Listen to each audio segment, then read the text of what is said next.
Thank you very much. Arranco ya. Espera un ratito. ¿Dani apareció o no? Allá está, me parece.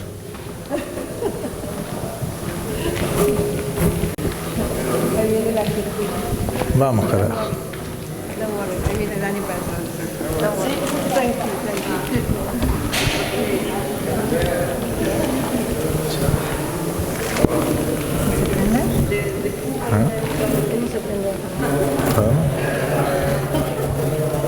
No sé que no se prende, me parece que si hablas ya están dando.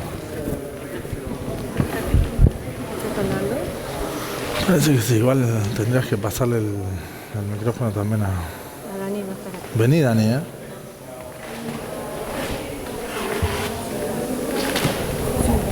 Oh, don't worry, don't worry.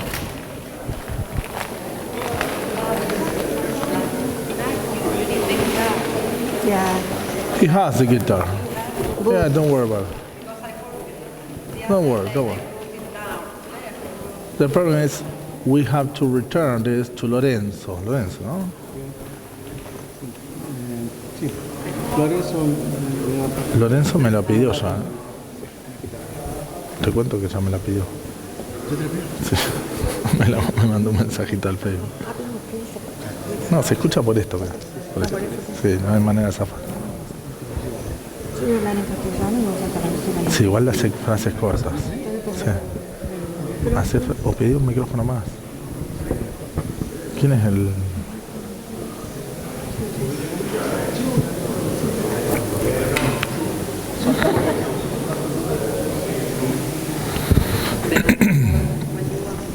Ok. ¿Empiezo? Sí. Hola. ¿Se escucha?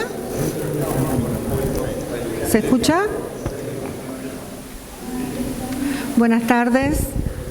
Yo soy la líder de Argentina, Bea Strugo, y para mí es un gran placer y un gran honor presentarlo a un querido amigo y un querido artista, Vladimir Merchensky Arias. Realmente estoy muy segura que ustedes van a disfrutar de este momento. Muchas veces he hablado con él acerca de su posición con respecto a la metodología de la enseñanza de la acuarela, acerca de su opinión sobre el arte, lo que es la transmisión de esta técnica tan importante. Good afternoon, everybody.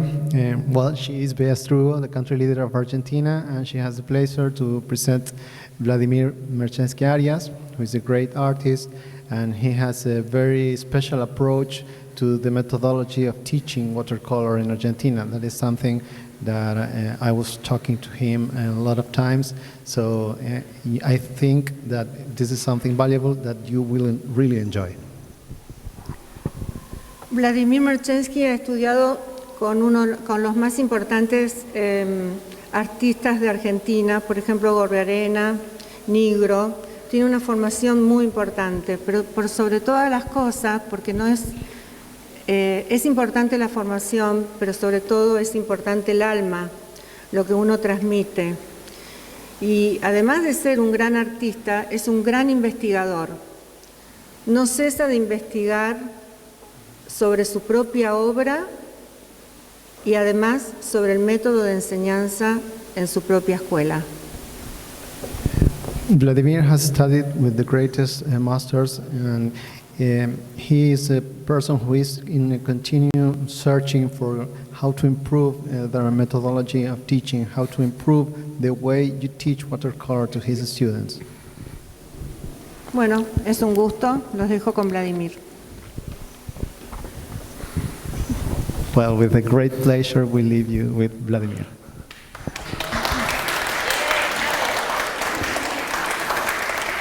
Thank you. Thank you very much to everybody. Well, I have to confess something.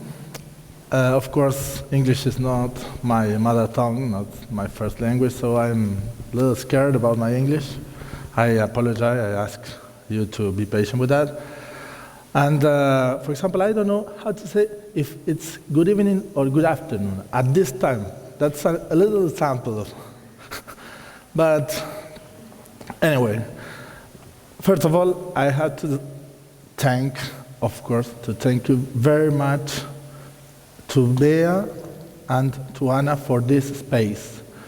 I really appreciate to can share with you my investigation, but it's not only the opportunity to expose. I don't want only to expose something. For me, it's very important to share because I want the feedback from you.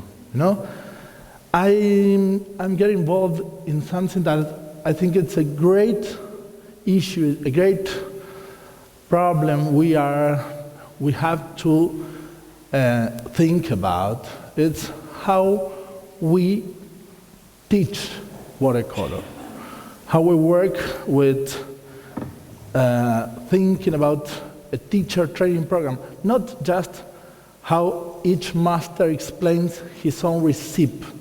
I think it's much better if we think about how we prepare new teachers. So, if we want teachers to have confidence about how to work, we have to work together in all this community to develop didactic material. That's why this talk is about grammar watercolor. I realized there are two different kinds of ways we can teach in a workshop. You know, you can, as a student, and the master says, okay, I will tell you how to paint like me. This is one way. So this teacher, this master explains his own recipe. This is one way. The other way is to get the basic language behind this recipe. Okay? It's a totally different way of teaching and to thinking about this material I will teach about. So, for me, it's very important to talk about those three people: Pablo Picasso, Jason Nimmer, and Suzuki. Well, I don't have to explain who is Pablo Picasso, of course. We know he was wondering about what is this of drawing, losing control. What is to paint, feeling the way children do. Children does. This is one of the topics we are talking about when we think on freshness in watercolor. Losing control is one of the topics. The other guy, Jason Nimmer, he has not invented acro yoga as a discipline, but he is an acrobatic guy, and not too much ago, 20 years ago, he started preparing teachers for the acro yoga discipline. So he had to prepare a teacher training program. And he started traveling around the world, giving those classes, teaching and explaining to other teachers how to do this activity. And the third guy is Suzuki. It's a very famous method he has invented with one special thing, you know. He realized that children can learn their mother tongue, the first language, without effort, without any effort. So he said, okay, what's going on here? If we are learning something so difficult as German language or Japan language or Spanish language, without any difficult, what is going on there? Why they get this information so quickly? And he started a very interesting method, that is the Suzuki method, for learning, for teaching violin. It was so great, this method, that other musicians started applying to different instruments. So there are music schools using this method in the earlier years. But it's not only for childhood, it's useful for anybody, the Suzuki method. So, I really appreciate when we get something like this clock from Zbubik. Most of us, we know this kind of material. This is the kind of material I am trying to develop in my school in Buenos Aires. And of course, I am not the only one. This, what I want to present, is not a closed material at all. It's just something I am trying to share with you because I want this feedback to continue developing that. This is very important to talk about. This is not a closed material. This is just a point of view. So, you know what is a wiki space? Wiki is a place where everybody collaborate. That's the most important thing we can share, we can have in these spaces, as Fabriano and Acquarello is. Those special places where we share our knowledge and we take from others the beauty of their own methods. But it's very important to say, we are not trying to get a uniform way of painting at all. We are not trying to do that. We don't want a unique recipe. That's not useful at all. We have to keep styles. All the community of watercolorists, we need this variety. So, what we need is to get a method to teach, not a method, a unique method to paint. Okay? That's very important to say. So, there are a lot of different things we can think about when we are talking about develop a teacher training program. But the first thing, and I think the most important, is the environment. How we prepare our teachers and how we start developing watercolor schools around the world. And how those schools work together. That's the most important thing. We have the opportunity right now because we are sharing a time together. We are sharing a lot of different points of view. So, those last two dots, student exercises and teacher's guides, are not the same thing.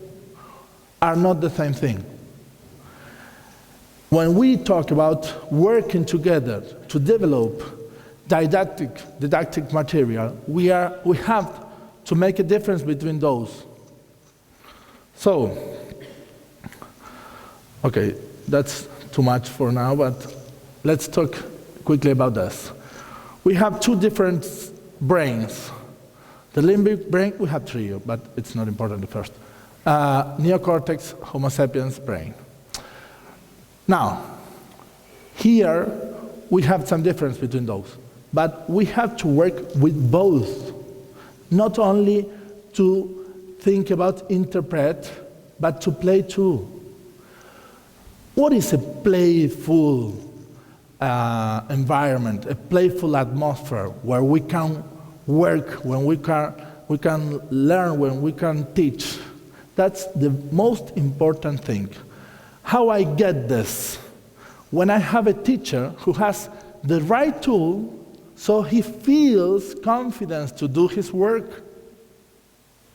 That's our responsibility here as a community, to develop this kind of material.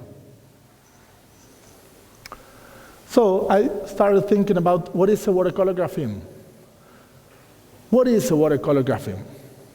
That is the opposite of the receipt. Instead of teaching receipts, we have to think about the tool behind. The tool behind is a minimum, an individual cell, an individual unit. I can't divide this unit because it's a basic thing on the watercolor language.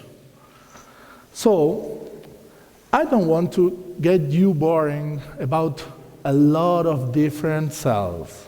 I will just explain some of them as an example, because it's not the matter how we define them.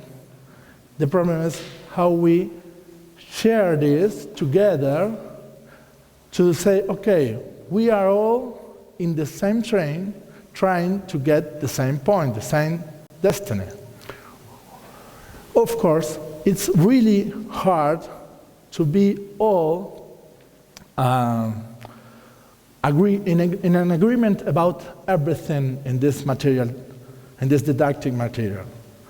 I don't think it's an easy work, but I think it's very interesting to try. So, for example, we have transparency. We know transparency is something we define on the palette. And we can see better the transparency on a gradient. When we paint over a black gradient, we can understand the transparency of each watercolor. It doesn't matter the trademark. But the most important thing is, for example, this matrix. I have this side that explains the transparency, and this side that explains what happened with the paper, what water on the paper, water on the palette, water on the paper. Only that, a visual tool. So I have sharpen edge or hard edge, diffuse edge. This is, we can call this a lot of ways, but for example, we say background or aureole. And the last one, gradient, fading line, okay? Well, but if we try to work with three waters, the paper water, the brush water, and the palette water, then we have more problems to explain about in the same material work.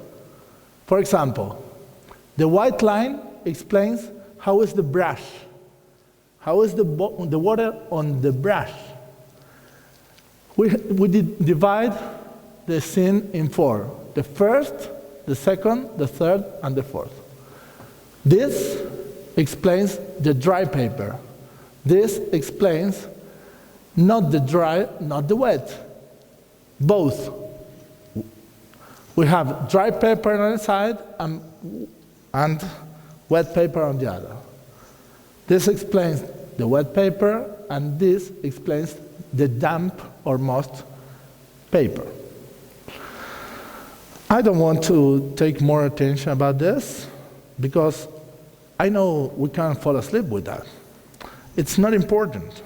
The important thing is, okay, what we can do with this unit, with this individual cell. Okay, for example, I can explain how to get unity when I work with a layer over another. I have 6 tools to work with if I want to add a new layer and avoid getting contrast. I have diffuse brush strokes, gradient or faded lines, transparent shapes, intense line, partial brush strokes or frotties, and burst brush strokes with a spray or with a splatter, you know. Why I work with lines if I am working with an intense brush, with an intense mix?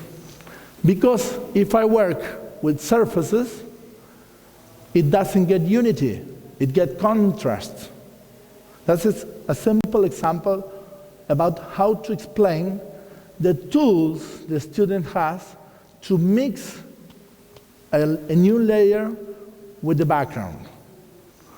So, those are quick examples.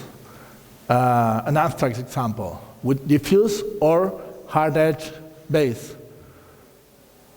Backgrounds, line of pencil, gradient, transparent, color, frotties.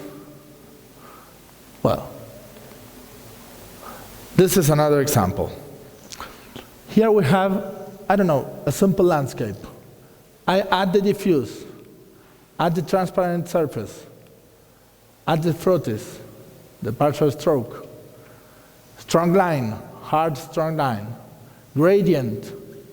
And here I make the contrast because it's not a line, it's a surface.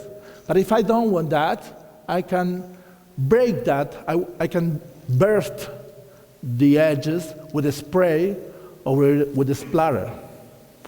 So, any kind of examples, okay? They work that way. But we are talking about a basic thing. I will pass some other examples.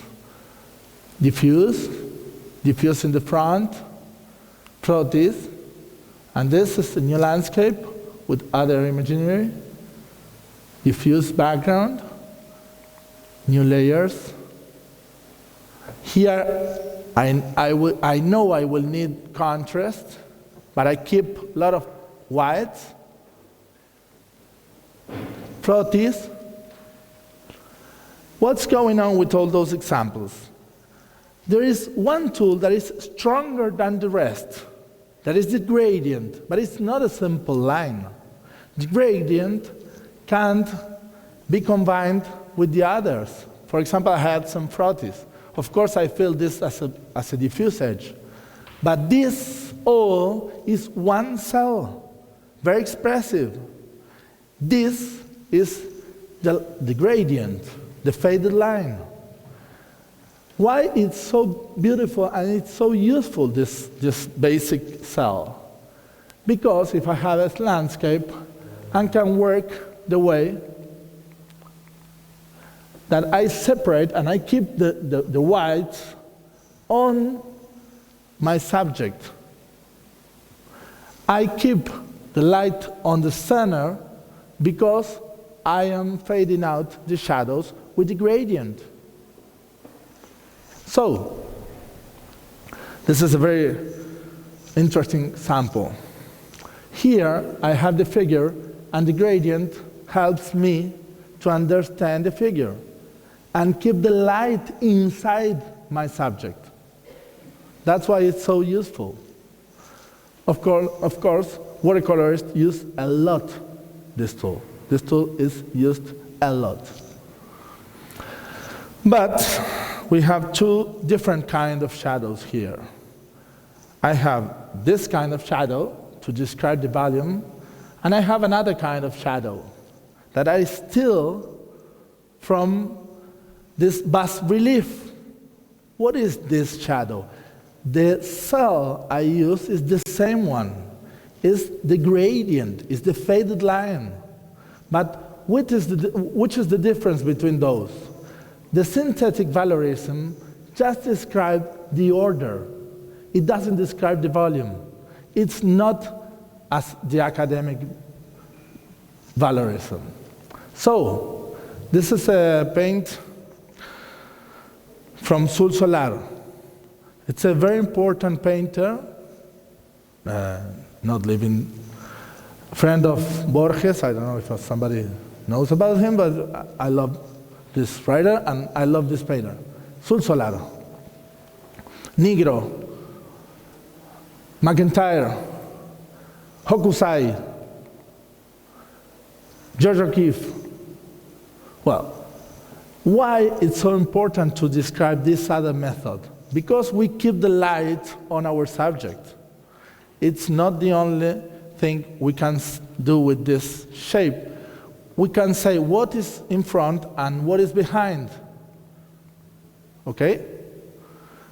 We are not describing only shapes, because I'm describing backgrounds too. But I'm saying what is in front and what is behind. That's why it's so useful. And if I have this kind of squash, I don't know how to say that. ¿Cómo era la palabra, Daniel? Mancha. Splash. Splash. I have this kind of splash. I can work with the gradient to describe something inside the splash. After that, I can work with the color. Or I can describe something else, I don't know. It's very useful. For example, if I describe shapes with this tool, it's not important if I get burst after. The readability, the legibility of the shapes is wonderful. So, here is a very nice example. I don't know if you I don't know how to put it bigger, larger. Anyway. So, I have those tools, like Impressionist, comma. There was half a century using the same resource to describe something. Why happened that? Because suddenly we understand this is an important grapheme in our visual speech. Besides, the faded line has another thing inside. We can't work to get ornaments with it.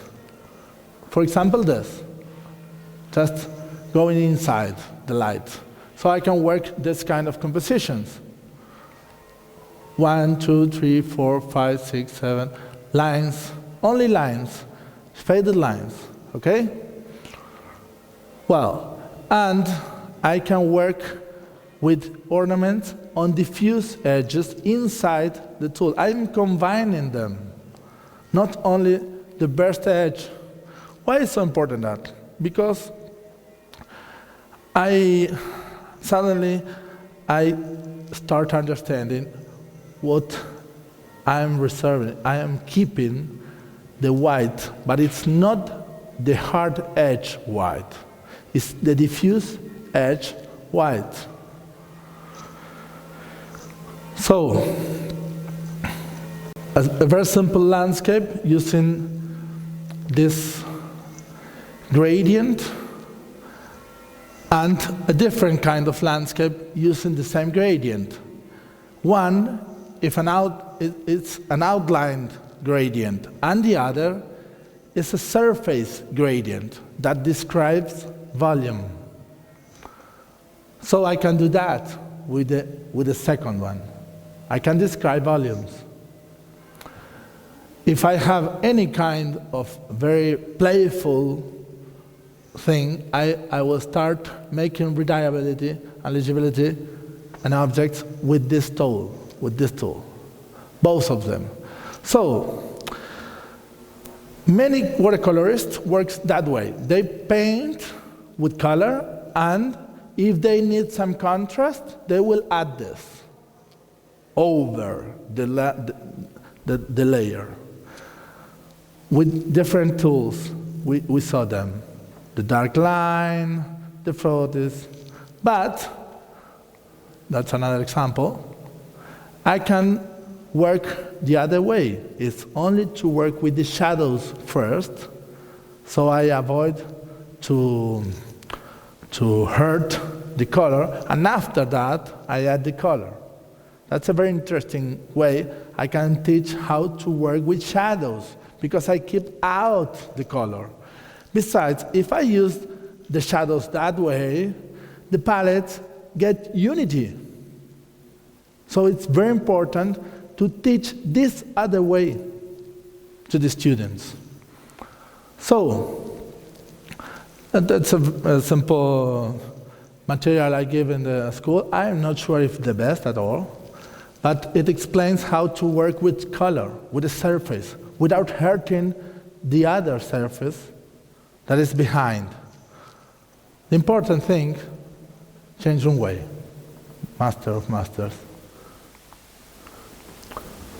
We know we don't have to work with a lot of layers. We know that. So, how we work? Larger surfaces, lighter surfaces. And while I am reducing the shapes, I am getting stronger. Stronger, reducing the shapes. Stronger, reducing the shapes. That's the way we work. So, if I want to talk about this with a student that doesn't want to know about perspective, it is okay if I work the same way in an ornament. For example, this. Large surfaces, darker and smaller. Large and diluted surfaces, darker and smaller.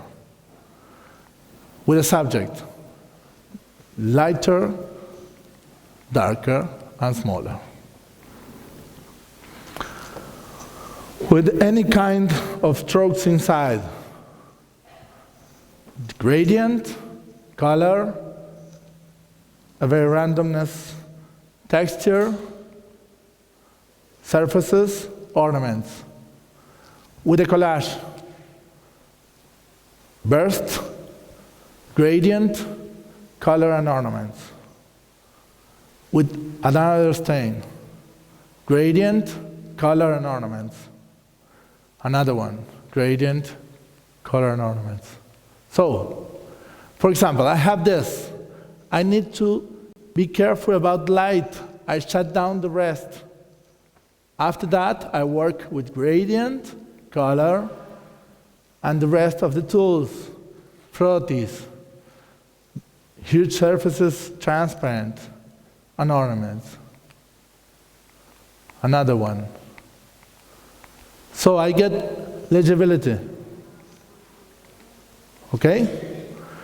Why is it so important that? Sorry, I have a lot of those. This is another subject. I am learning how to describe lights and shadows first, before the color. And I am learning how to get unity with the colors, because the browns and the dark is working behind the color. Another thing it's very important to talk about is atmospheric perspective. Darker when I get closer to the viewer. Okay? Darker. So I have another landscape. I practice that. After that, I can practice with mountains or with trees, smaller and bigger, larger. But there is something I have to talk about. This is always on sharpened edges, on hard edges. What happens if I put water?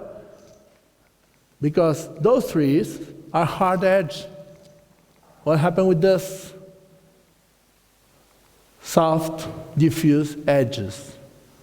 I start with diffuse edges, and suddenly I put this tree with hard edges.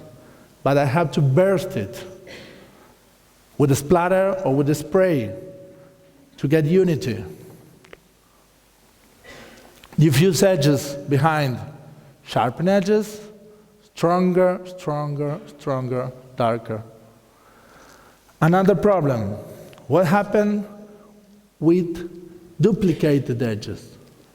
I have something, 3 boxes, and start painting, surface beside another surface, and suddenly it started to duplicate the outline. What's going on with that? I have to develop strategy to talk about with the student. So I think this is the example to avoid, and this is the strategy to avoid the subject. Another thing, how to get freshness. So I get a portrait, and I start working with that. The same tools, but a different strategy. So it's more important to think about the unit, the individual cells, to explain the rest after. Okay? Freshness and unity. The student tried to avoid this kind of things, this kind of edges, when it contaminates it, when it goes one water on the other. What's going on with that? Or, for example, this kind of differences, splatter. What's going on with all those effects? What is this? Is just an effect, or is a grapheme, a basic grapheme? Well, it depends of the author, of the painter. Some painters use this in a basic place, and some others think it is just an effect. So we have a lot of different effects with salt, I don't know, a lot of different materials. I really don't know the name of those in English, so I will just show you. I have some material here. It's a lot of material with different chemistry things, but it's not so important this. What I'm trying to talk about is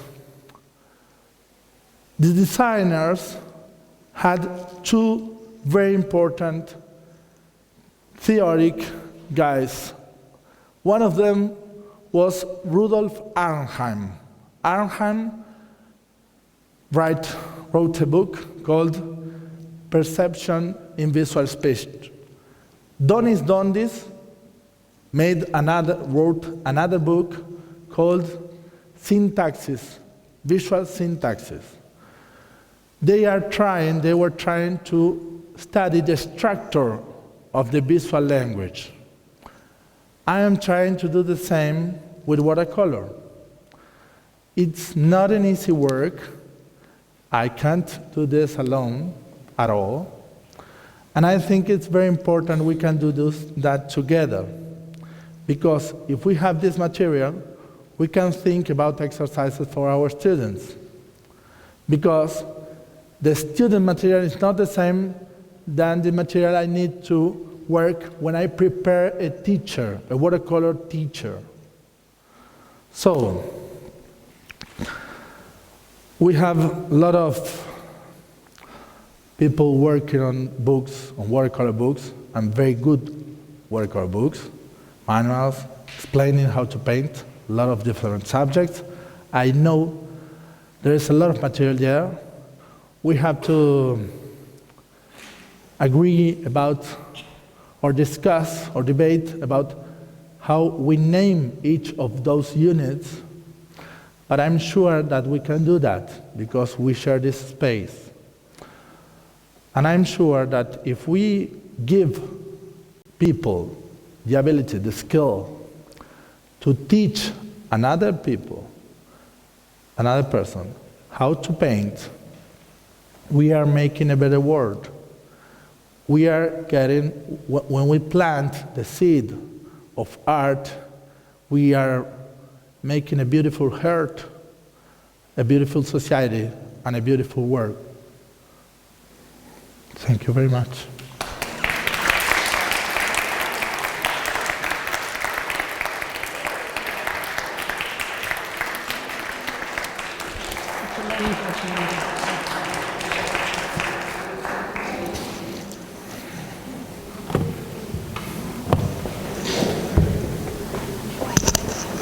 Maybe they have questions.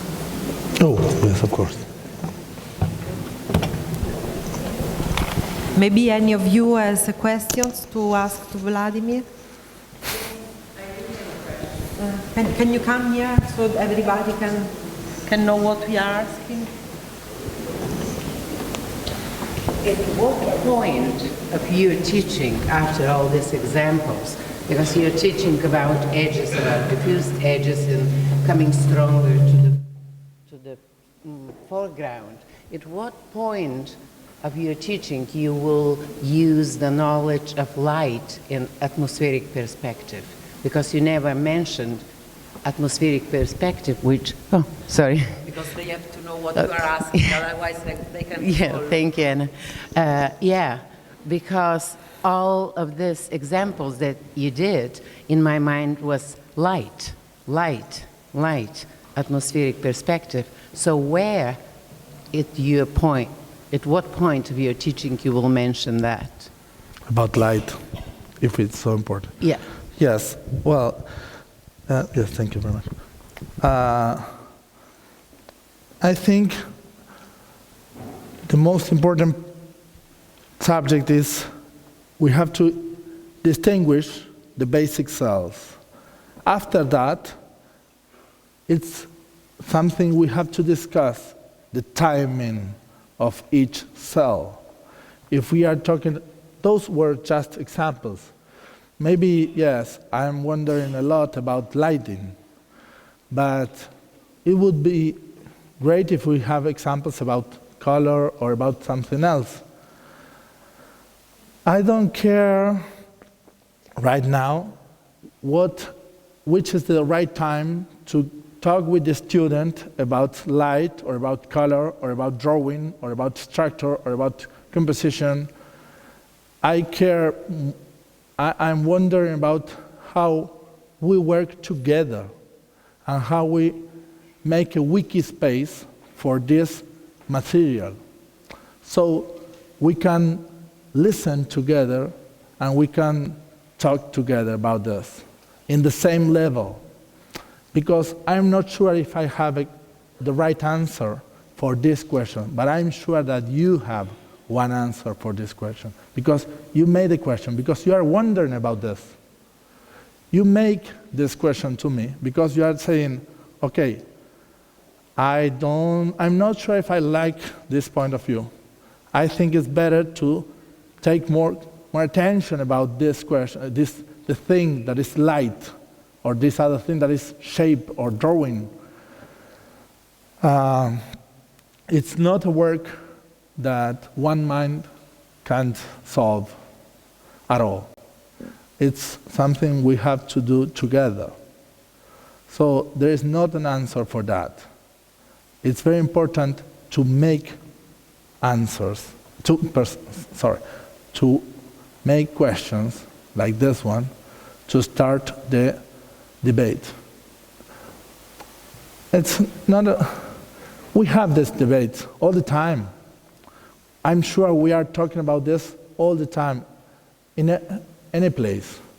But I think we have to work together to start answering those kind of questions in this space, in right these places. That's why I present this subject. Thanks for your question. For example, I have a little feeling, and that's just a feeling. I will talk with numbers, but it's just a feeling. If I take 2,000 pieces of art in different museums of the world, for each 2,000 contemporary art pieces, I have, 200 pieces of visual art. For each 200, I have 50. Most of those are oils and acrylic. 50 watercolors. For those 50 watercolors, I have one abstract, and the rest are naturalism. I don't know. I feel that watercolor is not a popular discipline, but we are failing about how to teach this discipline, because we can make this a popular thing. We can make watercolor to get the schools on the traditional education.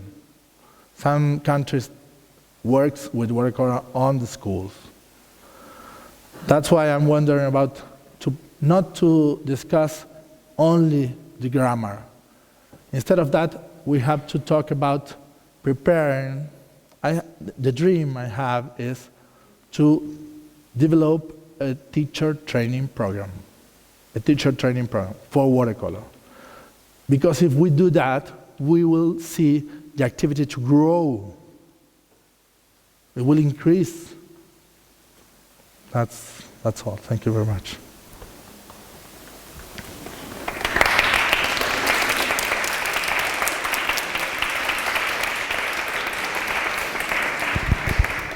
Do you remember that last year we gave this man, this artist, this man? It's more important to be the man than the artist. We gave him the prize for the recognition of the Fabriano 2018. We were right. You did great. Thank you very much. You are amazing. And you are young and you are the future. You represent yourself, the future, and you have the school that you are going up very greatly. Thank you for your space. Thank you. Thank you very much. And guys, everything he has said is in YouTube, in Arte Fabriano, and you can find it and listen again and again. Spread the name of this person as much as you can. Please do. Thank you, Vlad. Thank you. Vamos a sacar esto. ¿Qué saco? Sacar.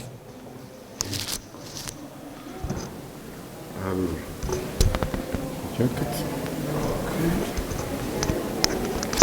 Thank you. Oh, thank you very much.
Se no tocca aspettarsi fino alle 7:30, che coglioni. Ma queste tutte quelle di Anne? No, queste quelle sue. È finito lui? Sì. Queste quelle di Anne? Sì.